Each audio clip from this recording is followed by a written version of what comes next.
नमस्कार. परभणी न्यूजमध्ये आपलं स्वागत करतो. मी दिलीप बनकर. पाहूया आजच्या ठळक घडामोडी. पोखर्णी नरशिह येथे प्राथमिक आराखड्यानुसार प्राथमिक आरोग्य केंद्र मंजूर आहे. पोखर्णी नरशिह हे सध्या उपकेंद्र आहे. जवळपास पोखर्णी नरशिह बोरवंड तारपांगरी तामसवाडी वडगाव भारसवाडा कळसवाडी पिंपळगाव ठोंबरे असे मिळून 11 गावाचे ठराव जोडून जिल्हा आरोग्य अधिकारी तालुका आरोग्य अधिकारी यांना निवेदन दिले आहेत. जागा प्रस्तावित करण्यासाठी जिल्हाधिकारी परभणी कार्यालय येथे प्रस्ताव दाखल केलेला आहे.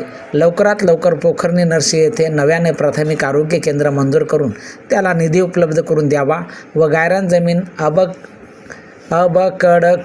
नुसार जिल्हा अधिकारी साहेब यांनी ग्रामपंचायतीच्या पाठपुराव्यानुसार जिल्हा मुख्य कार्यकारी अधिकारी परभणी यांच्या नावे करून देण्यात यावी.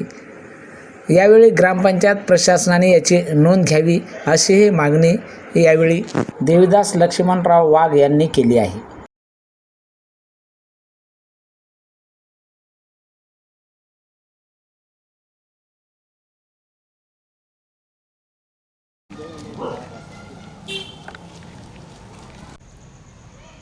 नमस्कार.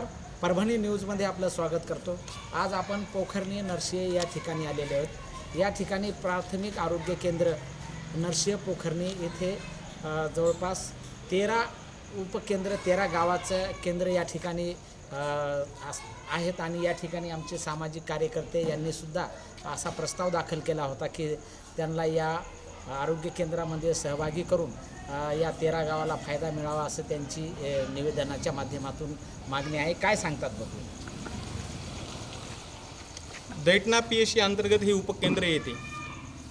दैठणा PSCची लोकसंख्या 61,165 आहे. तर 30,000 लोकसंख्येला एक प्राथमिक आरोग्य केंद्र असते. तर पोखर्णी हे गाव जवळपास 8,000 लोकसंख्येचे गाव आहे.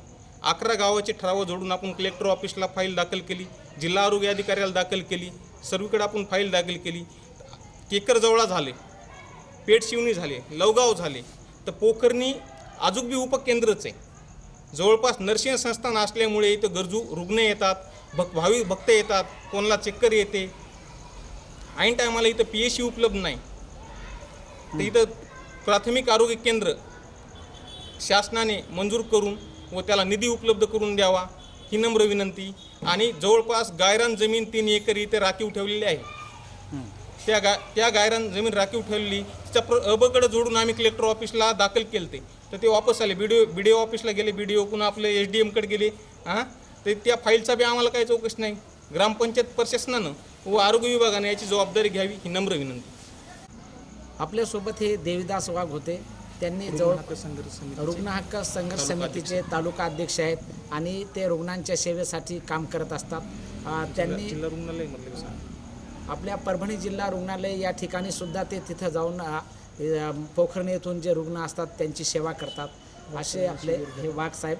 तर त्यांनी जो प्रस्ताव दाखल केलेला आहे त्यांना लवकरात लवकर मंजुरी मिळावी आणि या ठिकाणी पोखर्णी नरशिह या ठिकाणी भक्तांसाठी जे आरोग्याची समस्या आहे ती सोडवण्यासाठी प्रयत्न करावेत अशी त्यांनी मागणी केलेली. Parbhani news, cameraman Umesh Agarwal, reporter Dilip Bankar, Parbhani. आणि याचबरोबर हे बातमीपत्र संपलं. पुन्हा भेटूया पुढील बातमीपत्रात. शहरातील ताज्या घडामोडी जाणून घेण्यासाठी पाहत राहा परभणी न्यूज.